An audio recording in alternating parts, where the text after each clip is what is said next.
오늘부터 이 출애굽기 말씀을 함께 나누려고 생각합니다.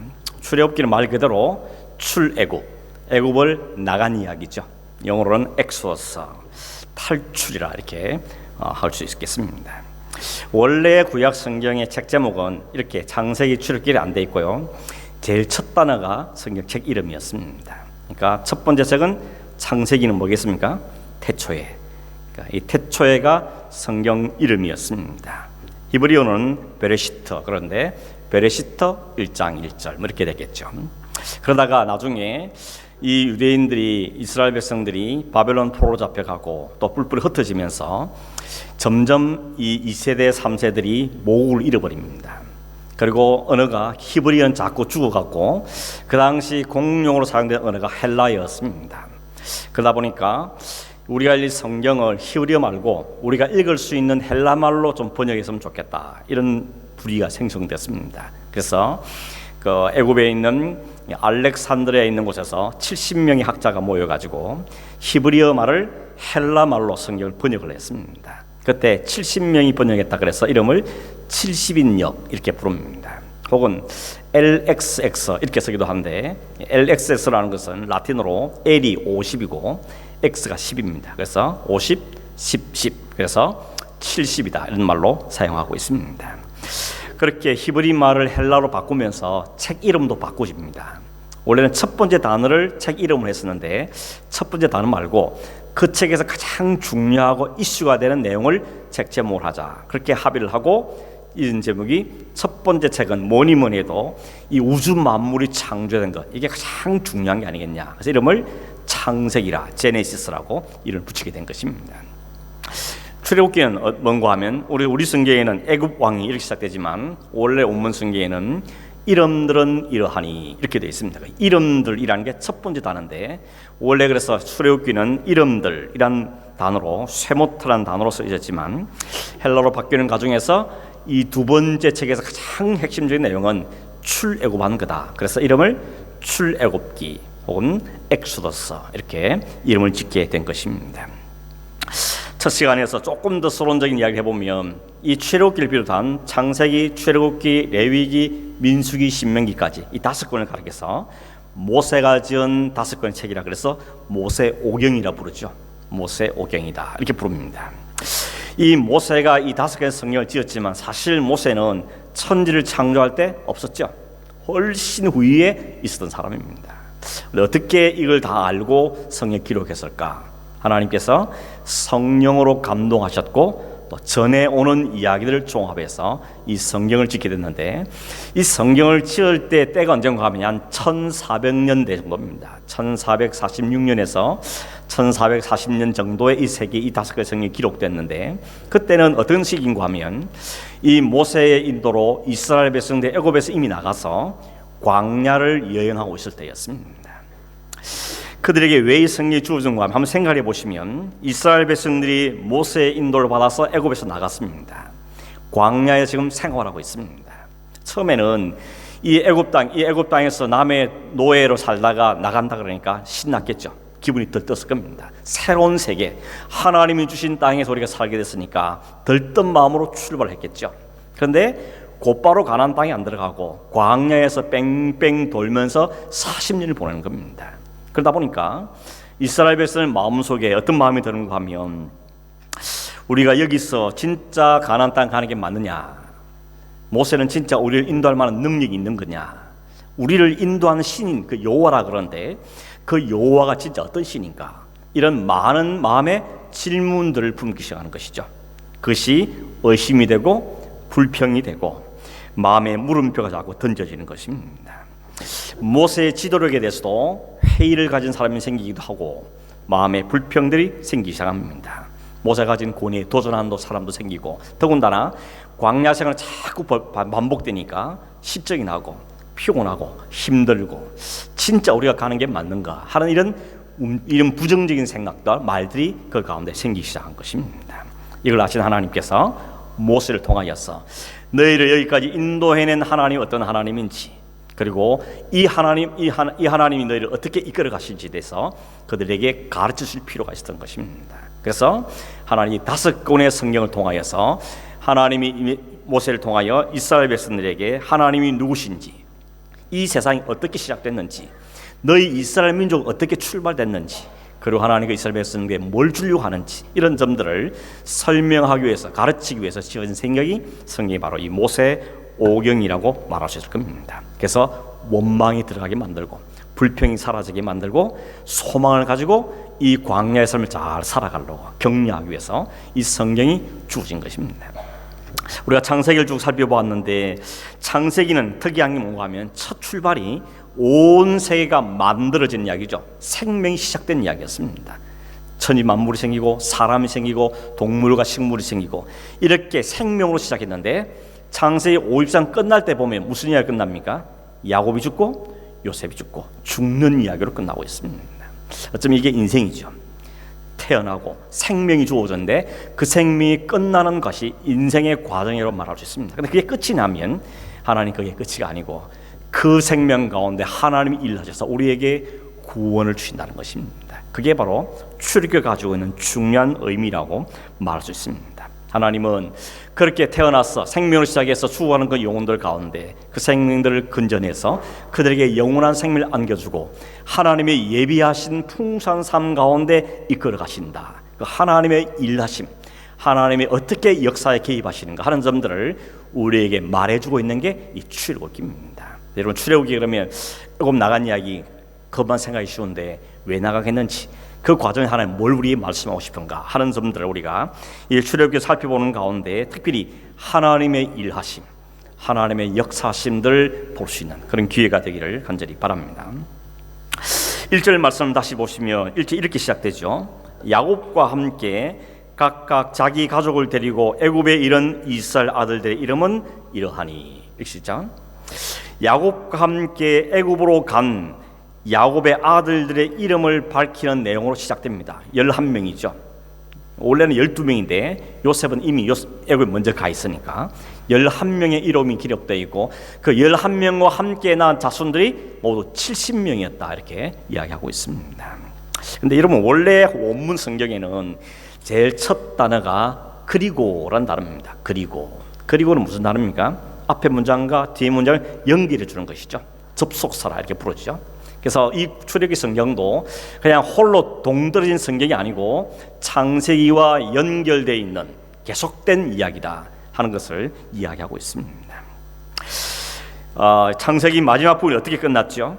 형들의 시기로 애굽에 팔려간 요셉, 그러니까 요셉이 애굽의 총리가 되고 온 땅에 기근이 생겨서 양식을 구하러 형들이 갔다가 동생을 만나고 그 동생의 초청으로 야곱의 모든 가족 70명이 애굽으로 이민 갔더라. 그 이야기로 창세기가 끝납니다. 근데 오늘 딱 받아서 그때 간 사람이 누구냐? 11명의 아들 이름들과 70명이라는 것을 밝히면서 출애굽기가 시작되고 있습니다.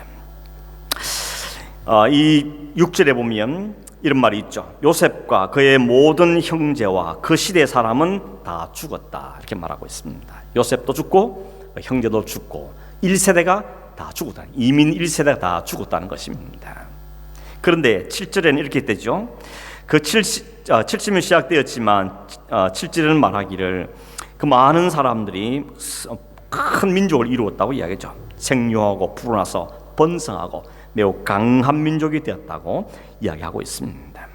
이 말씀 생육, 번성, 충만 이 단어는 어디서 우리가 처음 봤는가 하면 창세기 1장 27절 28절에서 먼저 보았습니다. 거기 보면 이렇게 말씀하고 있죠.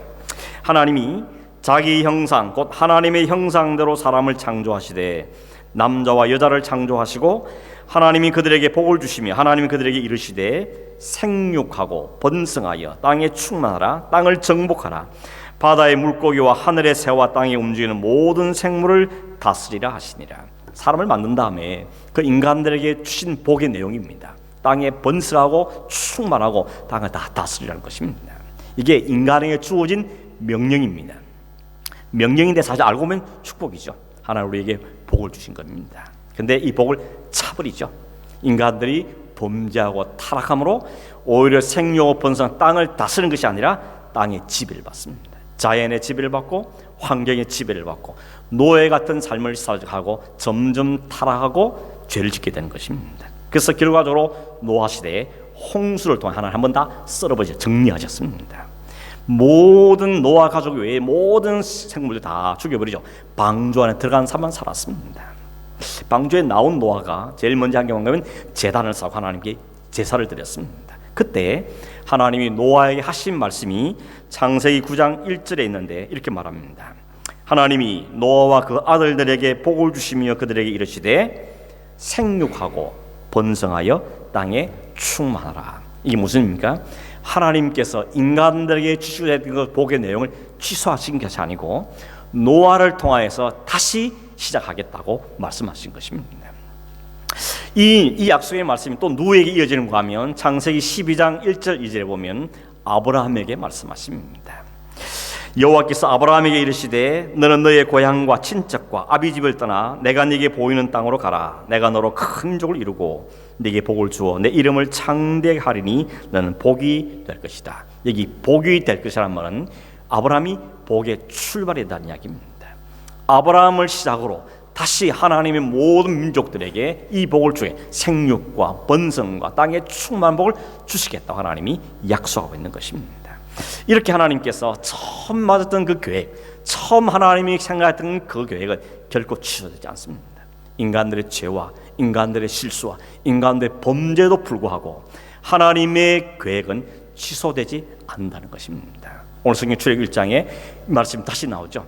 생육하고 번성의 땅에 충만하게 되었더라. 하나님 말씀대로 아브라함에 주신 약속대로 되었다고 성경이 우리에게 이야기하고 있는 것입니다. 근데 중요한 것은 그 일이 70명이 들어갔는데 그 애굽 땅에 나올 때의 수는 몇 명이라 그러죠? 인구조사를 해보니까 20세 이상의 남자의 수만 60만 3,550명이라 그랬습니다. 이걸 여자와 아이들과 다 계산해보면 대개 학자들이 한 200만 명쯤 될 거라고 이야기합니다. 70명이 들어갔는데 200명이 나왔다는 것입니다. 이때 걸리는 기간이 얼마인가 하면 400년입니다. 400년 동안 그 애굽에 있으면서 70명이 들어갔는데 200만 명이 나오게 되었다는 것입니다. 근데 이 400년 동안 무슨 일이 도대체 있었는가? 그 400년 도대체 무슨 일이 일어났는가? 성경이 기록 안 하고 있습니다. 침묵하십니다. 그 400년 동안 무슨 일이 있었는지 말씀을 안 합니다. 여러분 성경에 하나님이 아무런 말씀을 안 하시고 침묵하신 기간, 이 400년 동안 침묵하신 이야기가 두 번 나옵니다. 한 번 읽는가 하면 여기고 또 한 번 읽는가 하면 구약의 마지막 성경 말라기가 끝나고 신약의 첫 번째 선지자로 말할 수 있는 세례 요한이 등장하기까지 그때의 기간이 400년입니다. 두 번의 하나님의 침묵하신 기간이 있다고 말합니다. 그런데 그 침묵할 때 하나님 뭘 하셨는가? 성경에 기록이 없죠. 그런데 그 결과를 보면 알 수 있습니다. 이 구약과 신약이 넘어갈 때 그 기간을 끝난 다음에 누가 나타나는가 하면 구원자가 나타난 것입니다. 구원자가 나타납니다. 구약의 마지막 선지자 말라기, 그가 태어난 다음에 말라기가 끝나고 세례 요한이 나타나고 거기에 구원자가 나타나게 되는 거죠. 출애굽기에는 누가 구원자가 나타나죠? 모세죠. 모세. 400년의 침묵이 끝난 다음에 하나님께 그 백성들에게 구원자를 허락하셨는데 그 구원자가 모세입니다. 모세 이름 뜻은 뭐죠? 물에서 건졌다는 뜻이죠. 건져냈다. 그 이름대로 그 백성을 건져내는 사명을 받고 온 사람이 모세였습니다. 이스라엘의 구원자로 나타난 것이죠. 그리고 말라기 이후에 세례 요한 시기의 그 400년 기간을 깨뜨리고 그 침묵을 깨뜨리고 오신 구원자가 누구지요? 구원자 중에 구원자시고 그의 모든 구원자가 예표했던 진짜 구원자 메시아가 오게 되는 것입니다. 그럼 우리가 역으로 추정해 보면 그 400년 동안의 침묵 기간에 하나님 뭘 하시다는 겁니까? 쉬신 게 아니라는 겁니다. 하나님 여전히 그 구원의 계획을 위해서 준비하고 계시다는 것을 알 수 있는 것입니다. 흔히 여러분 말라기에서 이 신약 시작 때 그 기간을 흔히 신구약 중간기다 이렇게 표현합니다. 그냥 신학적인 용어로 중간기. 그 기간 동안 하나님은 메시아가 올 수 있는 모든 환경을 준비하고 계셨습니다. 출애굽기는 그 400년 동안 이스라엘 백성들이 애굽에 있는 동안 하나님은 그들의 구원자인 모세가 올 때까지 하나님은 모든 환경을 준비하고 계셨다는 것입니다. 중요한 게 뭡니까? 하나님은 쉬지 않으신 분이라는 것입니다. 하나님은 계획하시고 그 계획이 완전히 이룰 때까지 중단하지 않습니다. 쉬지 않습니다. 포기하지 않습니다. 하나님은 그 반드시 이루어내신 하나님이라는 것입니다. 이게 우리가 믿는 하나님인 것이죠. 하나님 모세를 통해서 말하는 것, 내가 이런 분이다. 너희를 이끄는 하나님 바로 이런 분이다 하는 것을 이스라엘 백성들에게 선포하고 계시는 것입니다. 그러니 걱정하지 말고 나를 믿고 따르고 나와 함께 내 길을 순종하라 하고 하나님께서 이스라엘 백성에 이 말씀을 하고 계시는 것입니다. 우리도 마찬가지입니다. 여러분 어떤 하나님 믿습니까? 쉬지 아니하신 하나님. 그냥 쉬지 않으신 정도가 아니라 우리를 위해서 일하신 하나님. 무슨 일요? 우리를 구원하신 그 일을 지금도 행하고 계신 그 하나님. 그 하나님이 우리가 믿고 소망하고 붙잡고 우리가 따라가는 하나님이라는 것입니다. 다윗이 시편 121편에서 이 사실을 고백하고 있습니다. 여러분 시편 121편 말씀을 한번 같이 읽어보겠습니다. 내가 산을 향하여 눈을 들리라. 나의 도움이 어디서 올까? 나의 도움은 천지를 지으신 여호와에게서로다. 여호와께서 너를 실족하지 아니하게 하시며 너를 지키시는 이가 졸지 아니하시리로다. 이스라엘을 지키시는 이는 졸지도 아니하시고 주무시지도 아니하시리로다. 여호와는 너를 지키신 이시라. 여호와께서 내 오른편에 쪽에서 내 그늘이 되시나니 낮에 해가 너를 상하게 하지 아니하며 밤에 달도 너를 해하지 아니하리로다. 여호와께서 너를 지켜 모든 환난을 면하게 하시며 또 내 영혼을 지키시리로다. 여호와께서 너의 출입을 지금부터 영원까지 지키시리로다. 이 하나님을 믿습니까? 이 하나님이 우리가 믿는 하나님 것입니다. 이 하나님을 붙잡는 게 신앙입니다. 여러분 신앙생활하는 게 뭐냐 하면 이 하나님을 붙잡는 것, 이 하나님께 시선을 고정하는 것, 그게 우리 신앙의 모습인 것입니다. 우리가 제일 힘들게 뭔가 하면 우리 시선이 하나님께 고정되어 있는 것입니다. 한눈 팔지 않는 것, 그게 우리의 믿음을 잘 유지하는 진짜 비결인 것입니다. 그렇죠 여러분, 우리가 하나님만 딱 바라보면 삶이 진짜 좋을 텐데 그렇지 못하고 늘 한눈 팔죠. 곁눈질합니다. 여기도 쳐다보고 저기도 쳐다보고 이 생각도 하고 저 생각도 하고 그러다 보니 생각이 복잡하고 마음이 심플하지 않습니다. 복잡합니다. 의심이 생기고 불평이 생기고 원망이 생기고 짜증이 생기고 이런 삶을 우리가 살아가는 것입니다. 그래서 성경은 우리에게 가장 우리의 말하면 마음을 심플하게 하는 것입니다. 오직 그 하나님 우리를 이끄시고 인도하시고 지금도 주무시지 않고 우리가 쉴 때도 하나님은 쉬지 않고 일하시는 하나님. 역사는 침묵에도 그 침묵 속에 하나 일하시는 그 하나님. 그 하나님이 우리가 믿는 하나님 것을 꼭 기억하고 그 하나님께 시선을 잘 맞추고 사는 것이 우리의 신앙의 삶의 비결이라고 말할 수 있는 것입니다. 매일매일 아침부터 저녁까지 무슨 일을 하든지 어디 있든지 여러분 시선을 하나님께로부터 떼지 않길 바랍니다. 곁눈질하지 말고 한눈 팔지 말고 하나님께 집중하며 살겠노라. 이 마음을 가지고 살아가는 저 여러분 되기를 주의 이름으로 축원합니다. 여러분 놀라운 사실은 그 400년 동안 하나님께 이스라엘 백성을 70명에서 200만 명으로 부르시는데 누구를 통해 이 일을 행하시는가 하면 그때는 아브라함도 없습니다. 다윗도 없습니다. 누가 있습니까? 오로지 애굽 백성들이 이 백성을 보호하는 것입니다. 하나님을 알지 못한 백성들이 하나님의 백성들을 400년 동안 보호하고 지켜서 이들이 큰 민족이 될 때까지 보호자 역할을 했다는 것입니다. 이게 하나님이 하시는 기가 막힌 방법이죠. 인간의 생각과 상식은 도무지 이해가 안 되는 방법이지 않습니까? 어떻게 하나님도 모르는 백성들이 하나님 백성을 받아다가 고센 땅을 내어주고 거기서 200만이 될 때까지 그 백성을 보호하고 있습니다. 하나님이 아니면 생각할 수 없는 방법이라고 알 수 있는 것이죠. 하나님은 알지도 못한 그 백성들에게 그 안에 넣어서 보호하신 겁니다. 왜 거기입니까? 그 당시 애굽이 가장 강대국이기 때문에 그 안에다 딱 집어넣고 다른 어떤 민족도 그 이스라엘 민족을 해하지 못하도록 그 안에 보호하신 것입니다. 그래서 어떤 면에서 애굽은 이스라엘 백성들이 장성한 민족을 찾아갈 때까지 지키고 보호한 인큐베이터 같은 역할을 했다는 것입니다. 하나님은 그 이방 민족을 통해서도 하나님 백성을 보호해내시고 그 백성을 자라게 하시는 하나님의 역사인 것이죠. 이게 하나님의 섭리하심이고 하나님의 기가 막힌 방법인 것입니다. 왜 이렇게 하십니까? 왜 이스라엘이 이렇게 특별히 대우하십니까? 하나밖에 없습니다. 하나님이 그렇게 하겠다고 약속하시기 때문에 그렇습니다. 내가 이 민족을 통하여 온 민족의 복을 삼을 것이고 이 민족을 내가 어떻게 보호하는지 지켜줌으로 보여줌으로 하나님 영광을 받으시겠다는 것이 하나님의 선언이고 약속이었습니다. 어디서 그 약속하셨습니까? 창세기 15장 13절 14절에 보시면 하나님이 아브라함에게 말씀하시기를 너는 반드시 알라 내 자손이 이방에서 객이 되어 그들을 섬기겠고 그들은 400년 동안 내 자손을 괴롭히리니 그들이 섬기는 나라를 내가 징별하며 그 후에 내 자손이 큰 재물을 일구고 나올 것이다. 아브라함에게 약속하셨습니다. 아브라함 누굽니까? 이스라엘 민족의 첫 출발지입니다. 첫 출발할 때부터 하나님 너 민족을 통하여서 내가 어떻게 할 것이 하나님 프로젝트를 다 갖고 계시다는 것입니다.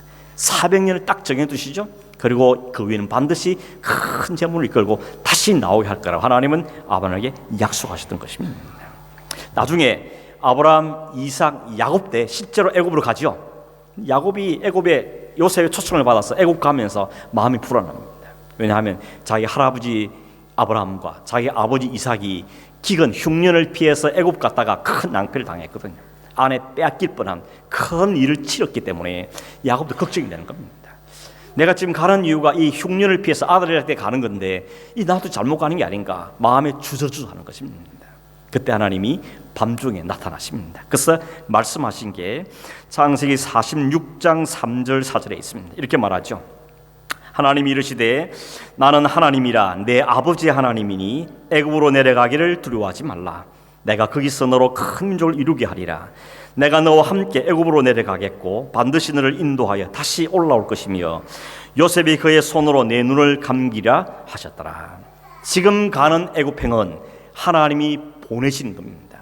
하나님이 준비하셔 계획이 있어서 그를 애굽으로 보낸다는 것입니다. 여러분 참 아이러니지 않습니까? 아브라함과 이삭은 기근을 피해서 애굽 갔는데 망신을 당하고 돌아왔습니다. 그런데 야곱은 주저주저하는데 하나님이 그를 직접 보내십니다. 하나님의 계획이 있어서 가는 거하고 내가 내 마음 내보는 대로 행동하고는 같은 길인데도 차이가 있다는 것입니다. 똑같은 일을 하고 똑같은 사업을 하고 똑같은 걸 하는데도 불구하고 하나님이 하라해서 하는 것하고 내가 내 순전히 내 이익과 내 피난을 위해서 가는 것하고는 차이가 있다는 것입니다. 그래서 우리는 물어봐야 됩니다. 하나님 이게 하나님 보내신 길입니까? 아니면 내가 내 형편만 위해서 내 생각만 가지고 가는 길입니까? 이걸 확인하는 게 신앙의 태도인 것입니다. 야곱은 주저주저하는 것입니다. 할아버지를 알고 아버지 때 실수를 알기 때문에 하나님에게 말씀하시죠. 가라. 내가 거기서 내가 큰 민족을 이루게 한 프로젝트에 네가 지금 쓰임 받는 거다. 내가 반드시 다시 돌아오게 할 것이고 네가 편안히 눈 감을 거다. 하나님은 약속하십니다. 그러면서 한 가지 더 말씀하시죠. 내가 너만 안 보내고 나도 함께 애굽 간다 라고 말씀하시는 겁니다. 하나님이 함께 가시면 그게 애굽이든지 아래 가나안이든지 그곳이 하나님 나라인 것이죠. 하나님이 함께 하시는 그 약속을 붙잡고 야곱이 그 길을 가게 되어진 것입니다. 그리고 그 말씀대로 지금 출애굽기 1장에서 그 일이 이루어짐을 우리에게 보여주고 있는 것입니다. 여러분 출애굽기뿐만이 아니죠. 성경 전체가 다 하나님이 말씀하시고 약속하시고 그 말씀대로 이루어지는 역사가 바로 성경의 역사입니다. 성경이 아니라 우리 모든 역사 다 그렇습니다. 하나님 우리에게 말씀하신 분이시오. 그 말씀은 성실하게 이루신 하나이신 것입니다. 그래서 성경을 가르쳐 그러죠. 구약과 신약. 구약은 Old Testament, 신약은 New Testament. 하나님의 언약이라는 것이죠. 옛 언약인 그 Old Testament 구약이 성취된 게 신약인 것이죠. New Testament인 것입니다. 이제 하나 남았습니다. 그게 뭡니까? 다시 오셨다는 것. 다시 오셔서 하나님 나라를 완성하실 것이고 하나님 왕국을 이룰 거다. 그 약속 하나만 남겨두고 있는 것입니다. 그 나라 갈 때까지 우리와 함께 하시다는 것이 하나님의 약속입니다. 지금까지 이루신 거 하나님께서 반드시 이루어내실 것이라 우리에게 말씀하고 있는 것입니다. 여러분이 이스라엘 백성들이 애굽을 떠나는 과정을 보면 스스로 가지 않죠. 막 가고 싶어서 간 게 아니죠. 어쩔 수 없이 떠나지 않으면 안 되는 상황의 코너에 완전히 몰려가지고 거기서 도망가듯이 가죠. 그래서 엑소더스인 겁니다. 탈출하듯이 도망가듯이 가는 겁니다. 그런 생각이 들지 않습니까? 왜 하나님이 갔다가 다시 온다고 약속했으면 순리대로 될 텐데 굳이 이렇게 막 코너에 몰아넣어가지고 도망가듯이 가게 하실까? 왜 하나님 그렇게 하시는가? 이런 생각을 할 수 있을 겁니다. 그런 거 이런 겁니다. 이스라엘 백성들이 애굽 땅에 들어가 살았던 땅이 고센 땅이죠. 그 고센 땅 하나님 딱 구별하는 땅입니다. 거기는 애굽 사람들은 별로 선호하지 않는, 좋아하지 않는 목축하기에는 딱 좋은 땅이라 그랬습니다. 가나안 사람 다 농사짓고 이스라엘 백성은 목축을 하기 때문에 목축하기에 딱 좋은 땅이라 그랬습니다. 근데 크기만 산 건 아니죠. 400년이 흘렀습니다. 400년이 흐른 동안에 어떤 일이 벌어지는가 하면 그들이 점점 애굽 문화에, 애굽 교육에, 애굽 환경에 물들어가는 것입니다. 섞이는 것이죠. 동화되는 것입니다. 그들이 처음 갈 때는 비록 이민자들이었지만 총리인 요셉 덕분에 안전을 보장받으면서 살았습니다. 근데 문제는 세월이 가면서 요셉을 모르는 왕이 애굽의 왕이 됐다는 것입니다. 오늘 성경 8절에 보면 요셉을 알지 못하는 새 왕이 일어나 애굽을 다스리더라. 사실 요셉 때문에 애굽이 살았죠. 그래서 총리도 되었고 다 나라가 기근 때문에 망하게 갈 때 그 애굽 나라만 오히려 더 부강해졌습니다. 이 요셉을 기억하는 왕들은 요셉의 가족들, 그 민족을 잘 보존해 줬습니다. 근데 세월이 가면서 이제 그 요셉을 잊어버린 사람이 왕이 됐다는 것입니다. 이 왕이 가만히 보니까 우리나라에 이스라엘 백성이 너무 많은 겁니다. 유대인 숫자가 너무 많습니다. 신경이 거슬리는 것입니다. 조금 더 많아지면 혹시라도 전쟁을 벌어져서 우리를 배신하고 적군에 붙어버리면 큰일 나겠다고 생각이 드는 것입니다. 그래서 이 애굽 바로 왕이 꺼내든 카드가 뭔가 하면 일을 시키자는 것입니다. 그것도 노동을 시켜서 생산력을 저하시고 애기 못 낳게 만들고 서서히 도태되게 만들자 하는 게 애굽 바로 왕의 계획이었습니다. 그런데 성경 뭐라 그러죠? 그렇게 누르면 누를수록 번성은 더 번성했다고 말씀하고 있는 것입니다. 하나님의 프로젝트에 대항할 인간은 없다는 것을 말해주는 것이죠.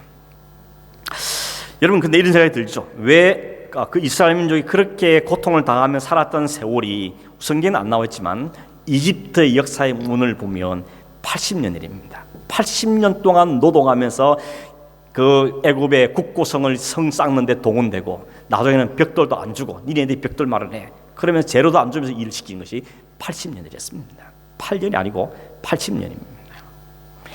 왜 하나님께 이스라엘 백성을 그렇게 고생을 시키는가? 약속대로 차근차근 하셔서 그냥 오면 될 텐데 왜 80년 동안 그 고통을 안겨주셔가지고 거기서 탈출하게 만드시는가 하는 것입니다.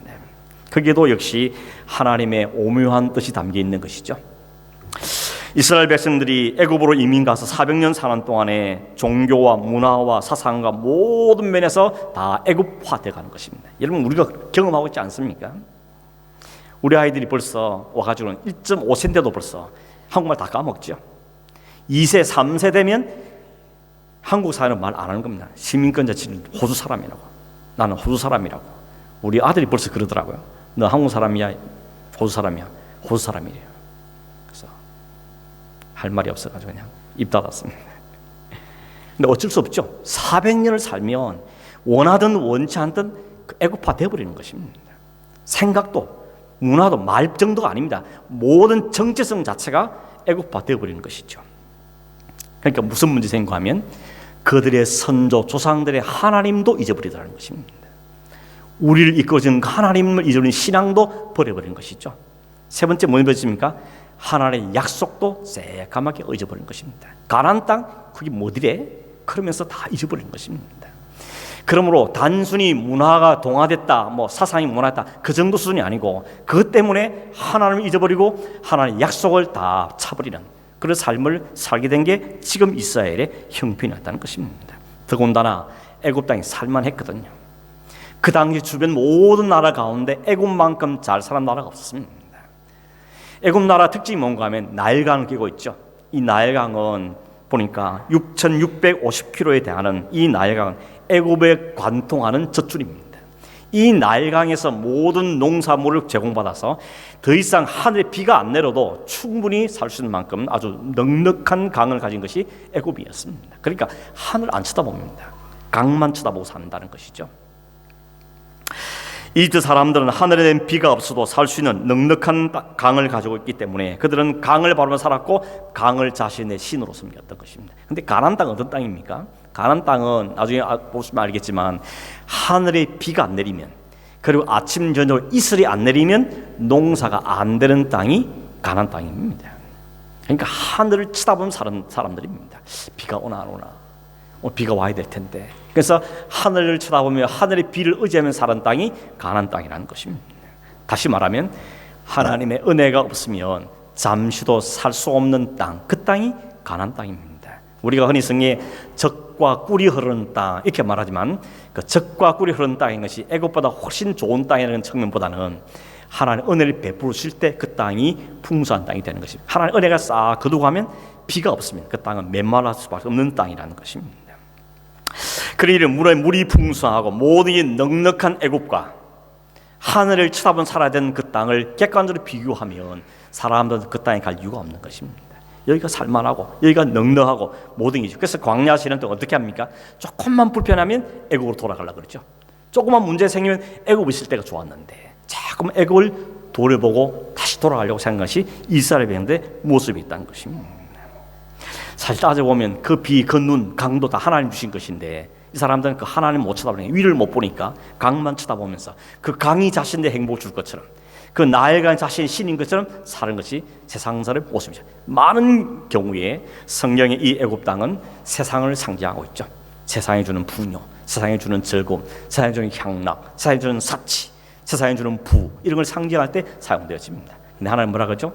이 애굽은 심판을 받을 것이라고 말하는 것입니다. 에스겔 29장에 보면 그 애굽이 심판받을 것이라고 성경은 이야기하고 있는 것입니다. 그러니 여러분 하나님이 그 하나님 백성 거기에 영원히 둘 수는 없는 것입니다.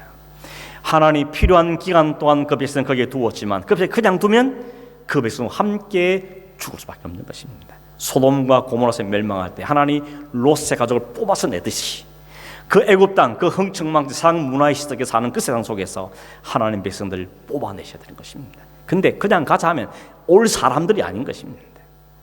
인간의 본성이 그랬죠. 인간의 본성이 눈에 뻔히 보이는 이 부요를 놔두고 어떻게 그 책방 땅으로 가겠습니까? 아무리 하나님 말씀을 그래도 그 말씀에 귀를 기울이지 않는 것입니다. 인간의 죄성, 인간의 욕심은 그렇게 만만하지 않습니다. 떠나지 않습니다. 떠날 수가 없습니다. 그래서 하나님께서 그 애굽에 대한 정나미를 떨어뜨리려고 더 이상 애굽에 있을 때가 아니라는 것을 깨닫게 하기 위해서 그 땅에서 80년이라는 세월 동안 그들을 고통 가운데 거하게 만드셨다는 것입니다. 그래서 성경은 결론적으로 뭐라 그럽니까? 고통은 변장한 모습의 축복이라는 것입니다. 그 고통이 없었더라면 그 축복의 자리를 가지 못하셨기 때문에 그 고통의 과정도 따지고 보니까 이게 우리의 복이구나 하는 생각을 하게 되는 것이죠. 아마 여러분 이 호주 땅에 살면서 그런 경험 하실 겁니다. 내가 뭐 하려고 이 땅에 왔는가? 왜 이렇게 고통당해 살아야 되는가? 라는 생각을 하고 그런 기간들 겪었을 텐데 그 통과한 다음에 보면 어떤 생각이 듭니까? 하나님 이 은혜를 주시기 위해서 이 복을 주셔서 내가 이 과정들을 겪게 하신 거구나 하는 걸 깨달아집니다. 바보가 도튄다고 그때 깨달아지는 겁니다. 하나님 그렇게 하신 거구나. 내 인생의 이 기간은 낭비가 아니구나. 내 인생에 꼭 필요한 과정들이었구나. 그래서 고통을 축복으로 받아들인 게 기독교인인 것입니다. 하나님 때문에 이 과정을 겪은 것이 필요한 과정을 알기 때문에 내게 복으로 다가오게 되는 것입니다. 만약 이스라엘 자손들이 애굽 사람들의 학대를 받지 않았더라면 계속 거기에 그냥 안전하게 잘 살았더라면 이 인간성 갖고는 그 땅을 탈출할 리가 없습니다. 탈출할 이유가 없는 사람들인 것이죠. 그래서 하나님은 탈출할 수밖에 없도록 그 환경 가운데 코너 가운데 그들을 밀어넣으신 것이죠. 그리고는 하나님이 그들 위해서 구원자를 딱 준비하셔서 때가 되면 타이밍이 딱 맞을 때 모세가 와서 가자 그러니까 따라가는 것입니다. 그리고 그 400년 동안 하나님은 준비를 차근차근 해주시고 구원자가 오기에 적합한 환경과 준비를 준비하고 계셨던 것을 우리가 알게 되는 것입니다. 바울이 그걸 깨달아서 뭐라 그럽니까? 로마서 8장 28절에 우리가 알거니와 하나님을 사랑하는 자 곧 그의 뜻대로 부르심 입은 자들에게는 그 다음 뭐죠? 모든 것이 합력하여 선이 되느니라. 여기 말하는 선이 뭡니까? 하나님 뜻이 이루어지는 거예요. 그게 선이죠. 모든 상황, 모든 환경, 모든 통화에서 결국 하나님이 정하신 그 뜻, 그 선하신 계획이 이루어지더라는 것입니다. 바울이 그걸 깨달은 것이죠. 그래서 우리가 깨달았습니다. 하나님을 사랑하는 자, 그 뜻대로 부르신 모든 사람들에게는 모든 환경, 모든 사건, 모든 것들이 결국은 합력해서 하나님 우리를 향하신 그 뜻을 이루는 것이라고 바울이 고백하는 것이죠. 한글 더 보면 로마서 11장 33절 36절에 바울이 이렇게 고백합니다. 깊도다 하나님의 지혜와 지식의 풍성함이여 그의 판단은 헤아리지 못할 것이며 그의 길은 찾지 못할 것이로다. 누가 주의 마음을 알았느냐? 누가 그의 모사가 되었느냐? 누가 주께 먼저 들여서 갚으심을 받겠느냐? 이는 만물이 주에게서 나오고 주로 말미암고 주에게로 돌아갑니다. 그에게 영광이 세세 있을지어다. 아멘. 바울이 말하죠. 깊도다. 도대체 상상도 못한 일들이, 꿈에도 계획도 못한 그 일들이 내 생애가, 이스라엘 생애가 일어난 걸 보면서 하나님을 향해서 말하죠. 누가 그 모사를 알고, 누가 그 계획을 알고, 그 하나님 높으신 누가 알겠느냐. 만물이 그에게 출발되고 그를 통해서 이루어지고 그에게로 가는 거다. 이게 바울의 고백인 것입니다. 이스라엘 백성들에게 오늘 우리에게 하나님 이 고백을 받아내시는 하나님이신 것이죠. 하나님 우리에게 보여주시는 겁니다. 그리고 우리도 거기 걷게 하십니다. 그리고 깨닫게 하시는 것이죠. 우리 그 순간순간 잘 못 깨닫습니다. 그래서 마음이 힘들고 어려운 게 있겠지만 그것을 잘 견뎌나갈 때 하나님 그걸 통해서 깨달음 주시는 거죠. 하나님 바로 그분이 하나님이구나. 이 하나님이 내 하나님이시구나. 이 하나님이 우리의 하나님을 하는 것을 알게 하시는 것입니다. 말씀 맺습니다. 여러분, 그런 의미에서 신앙의 출발은 엑소더스입니다. 죄에서, 세상에서, 노예에서, 이기심에서, 욕망에서부터 탈출하는 것이 신앙의 출발입니다. 그 자리에 앉아갖고는 해결이 안 되는 겁니다. 그걸 떠나는 것이 우리의 길이니 불구하고 우리는 떠날 능력이 없기, 실력이 없기 때문에 계속 거기에 매달려 삽니다. 세상에 매달려 사는 것이죠. 그래서 하나는 떠날 수밖에 없는 상황을 우리에게 안겨다 주십니다. 많은 경우에 그게 우리의 고통으로 다가오는 것이죠. 그래서 그건 힘든 것입니다. 울부짖게 되기도 하는 것이죠. 그러나 하나님께 우리에서 구원자를 준비해 두시고 그 구원을 앞장서서 우리 길을 이끌어 가시는 것이죠. 그리고 나중에 돌아보면서 하나님 그렇게 날 이끄시구나 하나를 깨닫게 하는 것이죠. 그 신앙은 깨달음인 것입니다. 하나님을 깨닫고 자기 죄성을 깨닫고 우리 이끌어진 하나님을 깨닫고 하나님 이끌어 가신 것을 깨닫고 그 깨달음에서 나오는 것이 감사하고 찬송이고 감격이며 순종이 되어지는 것이죠. 하나님 우리에게 이걸 깨닫게 하시는 것이 하나님의 하시는 일들인 것입니다. 오늘 저와 여러분이 우리 모두가 우리 마음 밑바닥에서 끊임없이 올라오는 세상을 향한 욕망과 욕심과 안전에 대한 추구와 행복에 대한 추구들 갖고 살지만 하나님께 우리에게 준비하신 그 가나안 땅, 이 가나안 땅이 뭘 묘사합니까? 하나님 주신 그 하나님 나라 혹은 하나님의 풍성한 삶을 상징하는 것이죠. 그것을 위해서 우리는 여기서 탈출하라고 엑소도스하라고 우리에게 말씀하고 있습니다. 말씀하는 게 아니고 그렇게 할 수밖에 없도록 우리를 친히 이끌어 가시고 하나님이 이를 행하시는 것입니다. 이끌림을 받아서 순종해 나갈 때 하나님을 찬송하고 하나님께 감격하는 일이 되어지는 것입니다. 여러분 하나님께 시선 고정하기를 끊임없이 힘쓰시길 바랍니다. 근데 우리의 실력이 안 되기 때문에 성령 우리에게 말씀을 통해서 깨우치시고 가르치시고 우리의 삶을 환경에서 깨닫게 하시는 것입니다. 그때마다 깨달으시고 더 깊이 이해하시고 아 그게 그거구나. 그럼 하나님께 찬송하고 감복하고 탐복하고 내가 그 하나님 진짜 믿고 따라가겠구나. 그렇게 감사하면서 살아가는 이 삶을 사는 저와 여러분 되기를 주의 이름으로 축원합니다. 기도하겠습니다. 하나님 아버지 감사합니다. 이스라엘 백성처럼 애굽에 있으면서도 애굽에 있는지도 모른 채 약속과 소망도 잊어버린 채 살아가는 저들에게 하나님 우리를 위해서 모든 환경과 여건을 만드셔서 구원자를 보내시며 우리를 하나님이 원하신 그 길로 이끌어 가신다 사실을 오늘 우리에게 말씀해 주셨사오니 주님 우리 믿음이 그름을 잘 걸어간 저희 되게 하여 주시옵소서. 날마다 내 안에 있는 모든 죄악을 싸워 이기며 그로부터 탈출하게 하시고 주를 향해 달려가며 주를 향한 시선을 놓치지 않고 믿음의 삶을 사는 저희 되게 하여 주시옵소서.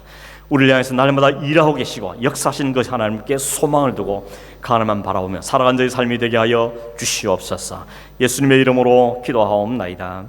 아멘.